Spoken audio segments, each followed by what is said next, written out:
All right, I'm Charles Phillips. I'm going to give you a bit of a product regulatory forecast. So this talk, it overlaps on some of the work that's been presented this morning. Very brief as well, but it isn't meant to shock or it isn't meant to shock anybody. So UK product registrations, all biocidal product regulations are regulated by the EU or the HSE, and when we've left the EU, Brexit, they formed their own regulatory body. There's still discussions of the alignment between the two.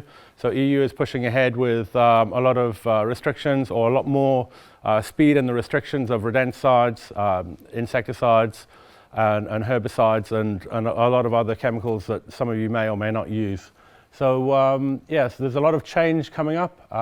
So it's not meant to shock, but we've been going through this change through the last 10 years. A lot of products have come off the market already. So we're in across this change all the time. Okay, so the EU overall objectives: reduce all biocides by 50% by 2030. So this is an overall objective, and it doesn't just cover pest control; it also covers the agricultural sector as well. So, which is a major user of these type of biocides. So, yeah, we're going to see a lot of change coming. How the UK aligns to the EU, obviously we're a trading partner. They're going to have to align a lot of the standards, which is where the alignment's got to come in. But the HSE, the nice thing about the HSE is they are open to dialogue, and they're very pragmatic with their reasoning and their decisions. Which technologies like Steve Trim this morning with the Venom Tech, I would think that they are a lot more open to looking at those type of technologies. All right, so it's more of a forward-looking view. We're not looking in the rear-view mirror. We kind of know what's happened previously, so we're mostly looking forward today into what we think is going to be coming up. So it's going to cover insecticides, rodenticides, a little bit on glue boards, and then a little bit on spring traps as well. In terms of insecticides, in the next few months, cypermethrin will be reclassified. There's going to be a pictogram update. So when they reclassified cypermethrin, they said that this is a dangerous compound. So you're going to see a new pictogram, which is the square on its side, and it's basically going to have an exploding lungs pictogram now. So it's already got the other hazards, but there's an additional pictogram. So yeah, you're just going to have to be fully kitted up and all PPE as with all insecticides. Additionally, this is going to be a big change as well. Some insecticides will not be supported in the registration renewal process. These commercial decisions are on a product-by-product basis. So what this basically means is when we exited the EU, what happened was the HSE set up their own system. If a product was registered in Greece, we had mutual recognition into UK. That's gone away now. So what's happening now is that the UK is seeing all registrations on a standalone basis. So if say a new technology comes along, or even an existing product, that will need a full registration, which the costs associated with that will go into a part of the UK. The thing with EU 27, that registration cost in Greece was shared between all of the countries. That isn't the case anymore. So now you can just forecast the problem that we've got of all of that cost being levied on that one product. So on a commercial basis, companies will be reviewing these type of products and saying, okay, this doesn't make sense because the registration cost versus the product cost and the payback period for that duration, it's not gonna work. So we are going to see less insecticides and rodenticides on the market without a doubt in the future, in the next few years. Okay, long-time use of biocides evaluated on several levels that impacts the environment. So these are the risk considerations for the renewal of biocides. And when the HSE or any environmental body has a look at registering these type of chemicals, they look at the long-term use. So environmental toxicity, so that's how toxic it is to the environment. And fate, what happens to that chemical in the environment when it is used. Then the next one is persistence. Is it persistent? Is it, how long does it last in the environment? Then is it bioaccumulative? If I take some of it now, it might not be a problem, but if I take some over time, it could accumulate, and what problem does that pose? And then toxicity as well. That's a huge risk. If it's toxic, how toxic is it? And then you've also got, is there an antidote as well, which is quite good. You've got endocrine disruption. Now the human or the animal or the mammal endocrine system is complex. It produces hormones in several glands. How do these compounds, when the HSE are looking at these compounds, how do these compounds impact the human or the mammal endocrine system? And if they disrupt that hormone production of hormones, you can disrupt body functions. So that's a consideration as well.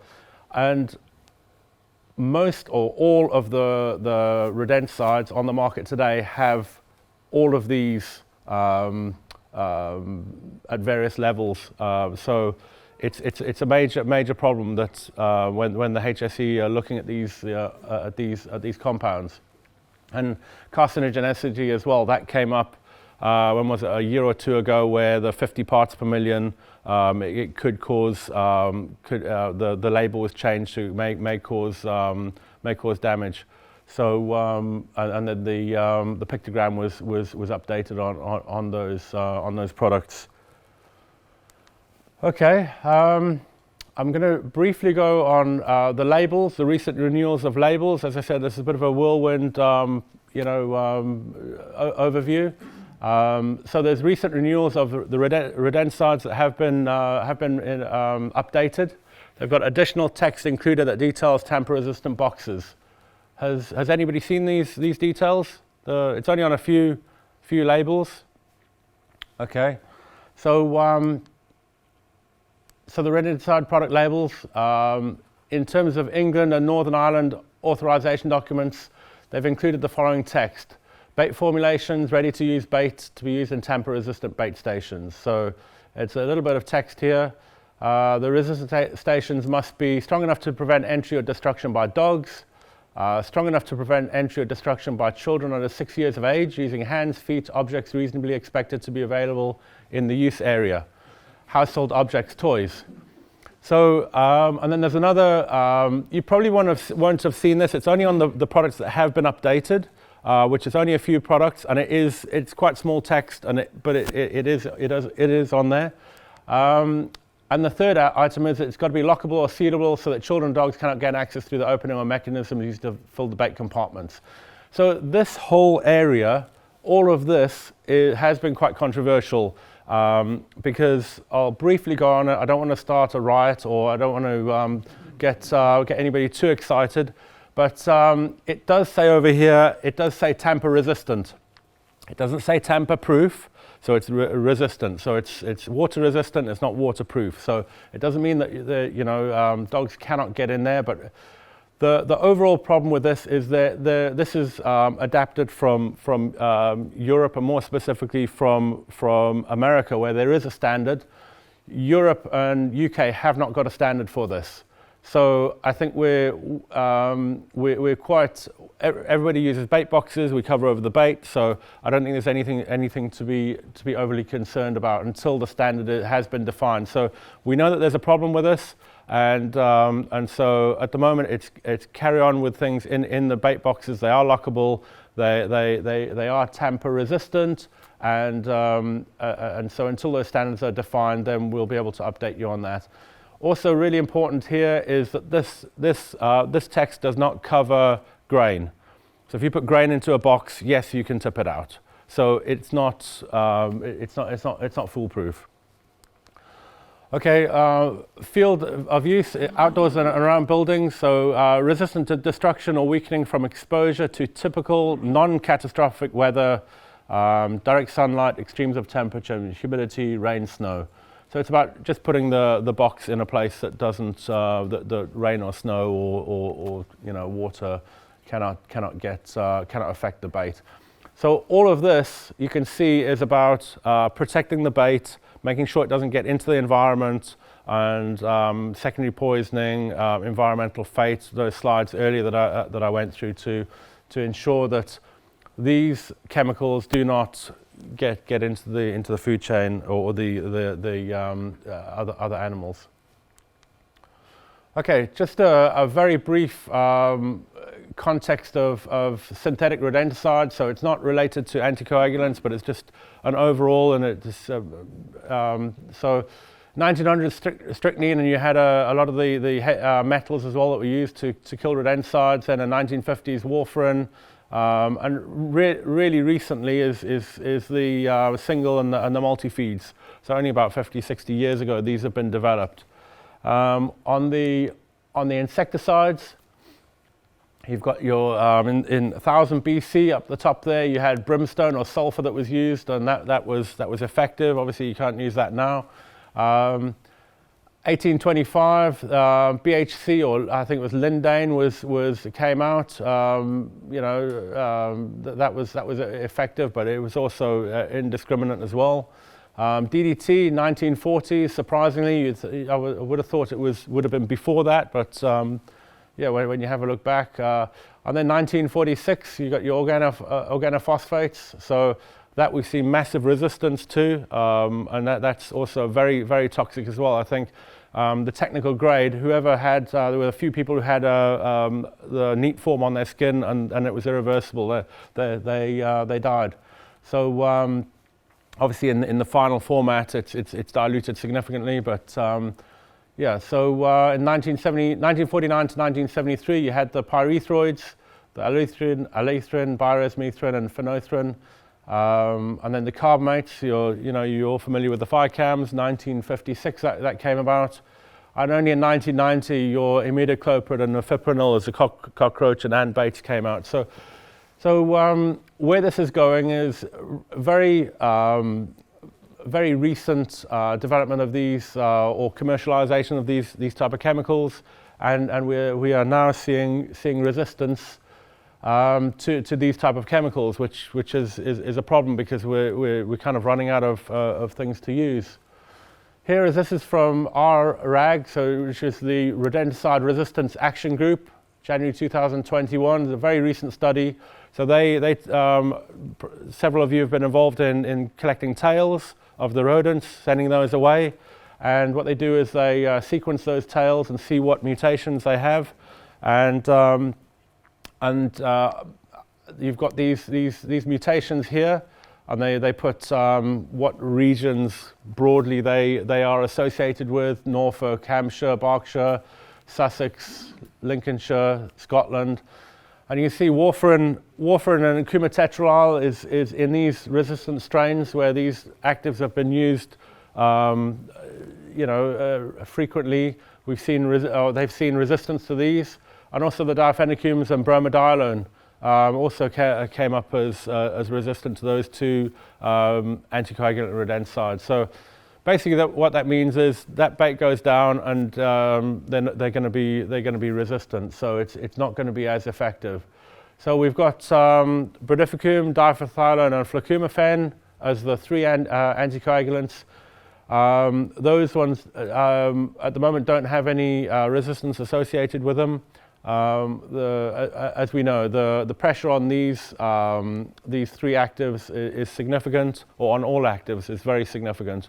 So the HSE and the EU are trying to reduce the scope of these. So likely in future, the outdoor use that will be, as was mentioned earlier, parts of Europe, as in Netherlands, they've banned amateur use. And outdoor use is probably going to be affected. Just to give a brief update on the risk hierarchy. So the first one, you've got denial of food and water and removal of harborage. So this is a basic way to control rodents. We all know this. Just a brief update. And then we've got the trapping. It's quite amazing, really, because when you have a look at all of these methods to control, what comes before the anticoagulants. You've got your glue sticky boards, your alpha chlorelose. So this is when you're going to a site, what is the hierarchy of things that should be or could be considered before you in terms of sequence. You've got your cholecalciferol, that's obviously quite new. It's only been on the market for the last year or so. Your phosphine gas comes next. So gassing, aluminium phosphide. Quite popular in grain stores for grain use. Less popular now because of the additional restrictions put on that sort of a compound. Then comes your first generation anticoagulants. So RAT-CP is one of those that's very recently been taken out of distribution. So there's only one first generation remaining. Which is your Bayer Racumin foam, the aerosol. So that's the only first generation remaining on the UK market now, and your second generation anticoagulants.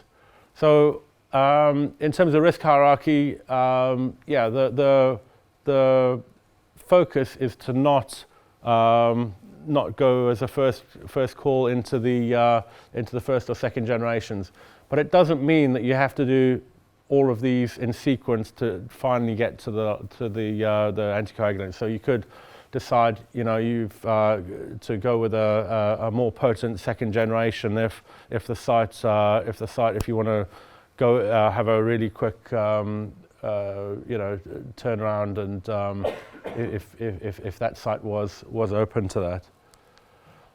Okay, use of glue boards in England. This is also quite a topical regulatory item.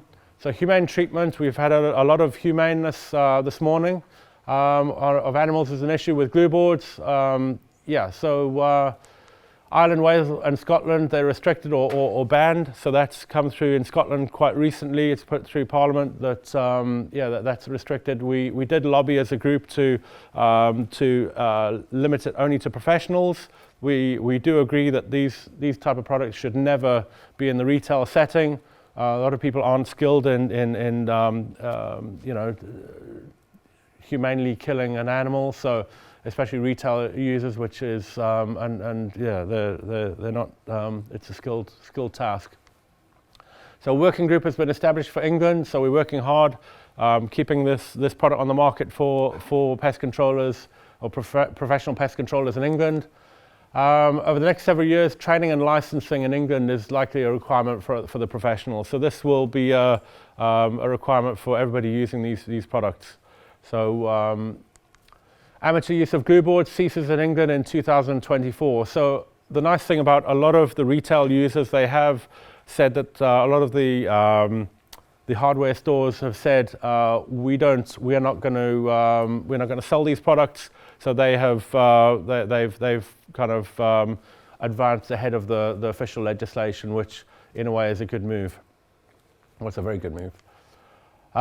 In terms of spring traps in England, so humane treatment of animals is an issue with, I'm talking about small vermin traps now.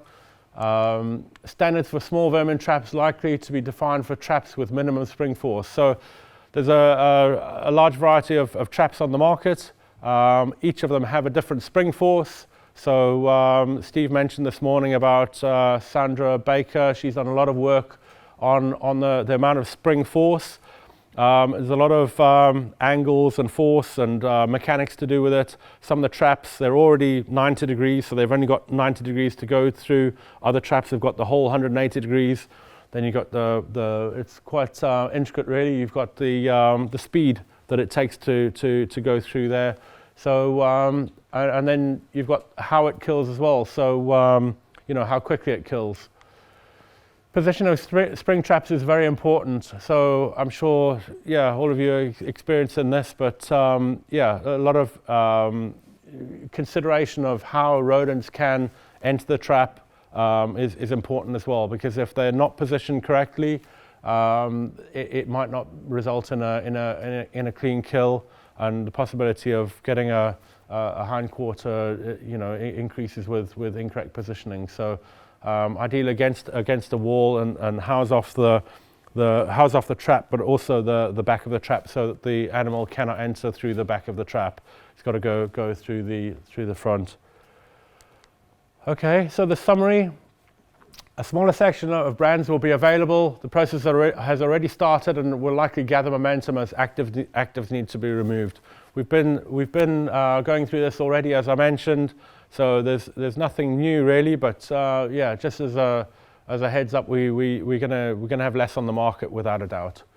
The scope of the product label will be tightened. So on the product label of most all biocides, you'll have the indoors, around buildings, sewers, landfill, outdoors. So open areas are definitely going to become an issue in terms of these products. So we can also expect less availability and also restrictions on the scope of the use as well of these products. So the industry associations, so you've got the BPCA, the MPTA, and all the manufacturers and distributors. So it's a huge force that are working towards ensuring product availability. So there will be products available, it'll just be less available. So we're working really hard at all levels, as government level, as in development level, and as distributors as well. So yeah, and also against the lobby groups as well. So we're working hard to keep these products on the market.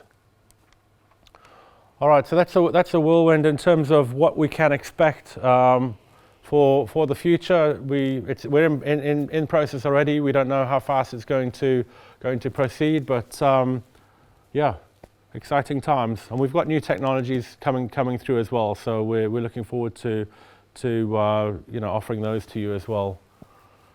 Are there any questions? Yeah. What is the actual industry, the whole pest control industry in a whole, going to do to stop amateurs getting hold of like professional products on eBay and stuff like that? Because we've had a case this year, was it last year, where a chemical came from America. It's banned in this country, but because it could cause mass damage. So basically, it caused a massive hoo-ha in the council. But how's it all going to get tightened up? Okay, so this is a very, if you know the route, it is the BPCA have got a separate section for this. So if anybody in this room sees anything on eBay, as in not advertising according to a standard, offering a professional product to amateurs, all you have to do is email us or give us a phone call, and it gets straightforward. Goes straight forward to the BPCA. They've got links into Amazon, into eBay, and all these sites, and it very quickly gets shut down. So yeah, that shouldn't be happening. There are cases where things are coming into the country through obviously from Brexit and Northern Ireland, and there is so. Yeah, other routes as well. So those are being clamped down. So the best thing is send us an email or give us a call, and it will get shut down within a few days. Just a quick one. I've come across it. I've gone into a lot of clients, and they've got products that they've got dual passports. And they sort of live and work here, but then go back home. Yeah. And they bring outside of Europe, and they bring products back. Then use it, because we had it, was it Shadwell where the gas and compound killed a young girl? Oh wow. Okay, so we're trying to do everything properly. We're trying to demonstrate we are professionals, but we've got someone coming from another country going, try this. Yeah. Give us a few quid, try this. They'll give you in one go.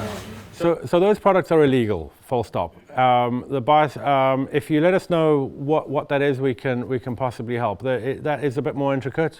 You know, when a person is using it, it shouldn't be coming across the border.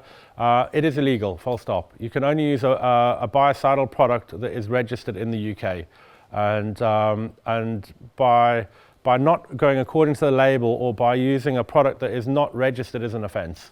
So. Again, let us know. We can highlight that to the industry associations, and yeah, then it will get dealt with. Another question: is the actual pest control industry going to lobby? Can they, lobby the government about getting all getting it all tied up really, so it restricts any of this from happening in the first place? Well, yeah, there's a link into the BPCA have with the government, so there is that there. So any of these issues, any illicit use of these type of compounds, just let us know, or anything advertised, incorrectly, let us know. We can flag it up and it will get escalated. In the amateur, is there any restriction of what they can buy and how much they can buy? So this has come up before. So a lot of the amateur products are generally your lower active products. So they still work. So a 29 ppm brodifacoum 25, 29 ppm brodifacoum will still work similar to a 50 ppm. So they're biocides. They're both registered. They wouldn't be on the market if they didn't work. So the limit is the volume that amateurs can access. It would be expensive if you had to match a 10 kilogram bucket or tub or bag of bait with an amateur product. That would be very expensive. So that is the limitation, that they should only be having 150 grams of loose wheat or 300 grams of a solid bait. So nothing more than 300 grams at any one transaction. But it doesn't stop you from buying 10 300 grams to make up 3 kilograms, and so On different successive days, you mean? well, I mean, there's nothing in place. I mean, you've got the same thing with pharmaceuticals. If I went into a pharmacy and I wanted some, I don't know, headache tablets, they say, oh, that's enough for you. But I go around the corner and buy from another shop, and so it is similar. So it is put into place to stop people from buying these chemicals. But as was said earlier about Netherlands and Europe, it will be banned. Insecticide use in Europe is banned for amateurs. You cannot get the aerosol spray, fly spray anymore with your normal insecticides. That's banned. So it's coming into place where it's going to be more stringent, where amateurs will not have access to these type of products.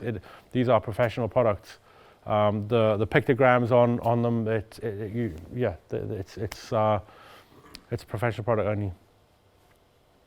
Any more questions? Yeah. Does this mean that ultimately we will no longer be able to borrow bait for rats, because every rodenticide will have that label on it to use in tank-resistant bait boxes? Yeah. So that's a very good question. So burrow baiting, sewer baiting, outdoor use. So what happened it was about a month ago, a big EU questionnaire came around and asked more specifics on volumes that go into each of those categories. So the ball is rolling to change the labels going forward. So outdoor use, burrow baiting, so it will be specific for a product or I don't know what's ahead, but I can just imagine that there will be restrictions on burrow baiting. It's a very effective way of controlling rodents, but there's risk there if it's not covered up properly. Rodenticides aren't very soluble in water, which is another aspect which in a way is possibly good, but the persistence in the environment is a problem. So it's unlikely to get into the waterway. Persistence, it's going to be there for a while. So, I think the only advice I can give, guys, is there's going to be change ahead, label changes, as we've had through stewardship and that whole from 2017 when all the changes come into place. One last one. Just a couple of things. And just to reiterate the point actually about changes. I rodenticide registrations are due next year, aren't they? So I suppose fishing for information, you're not aware of the magnitude of these changes that are likely to occur on product labels. I mean, you've referenced specific fields of use like burrow baiting, out open areas. Yes. I mean, it could well be that there are further restrictions on those, but at this stage you don't know. We don't know. And so, it'll come through quite fast. If we knew, you'd be the first to know. That was a problem last time around, that when the big change was the actual putting over the requirement to comply with the crude code of best practice on labels, and nobody knew about that until it actually happened. Yeah. So it's, you know, I find it, you know, Yeah. not ideal that, you know, there's no advance notice of what is actually on the product labels. An exact example earlier, we didn't know, and the whole industry, well, the whole of the manufacturers didn't know, as soon as the revised labels came through, that text of the used tamper-resistant boxes, like, okay, where's the standard? Okay, we haven't got a standard in the UK or Europe. Okay, that's a problem. So everybody's kind of caught by surprise. Is the alignment between Europe and UK is not as streamlined, and for several years, what we've tried to do is harmonise all the labels, harmonise as in make them the same, so that they're really easy to understand. Because you have a look at one label and it's different to another label, the format, the way. On that point, actually, I think it's only the UK that's actually implemented that requirement for the criteria for tamper-resistant stations. I don't think it's actually been implemented in Europe. I think it's in the UK. So the HSE have, on themselves, decided to take that and put it on product labels. But I don't know if there's actually a plan to have some kind of testing protocol, because at the moment there's nothing to define, you know, the compliance with those criteria. There's Bell have got a standard, that Bell manufacturing in America have got a standard, and they'll probably go according to that, but it gets into the nitty-gritties of, you know, have you got a Chihuahua, have you got a pit bull, and how long it's there to chew the box, and so it gets into very intricate things, and there's not enough time for industry to test these if they comply with it. But I think for the moment, boxes carry on with the current labels. It's a snippet of what's coming through. Great, thanks a lot, guys.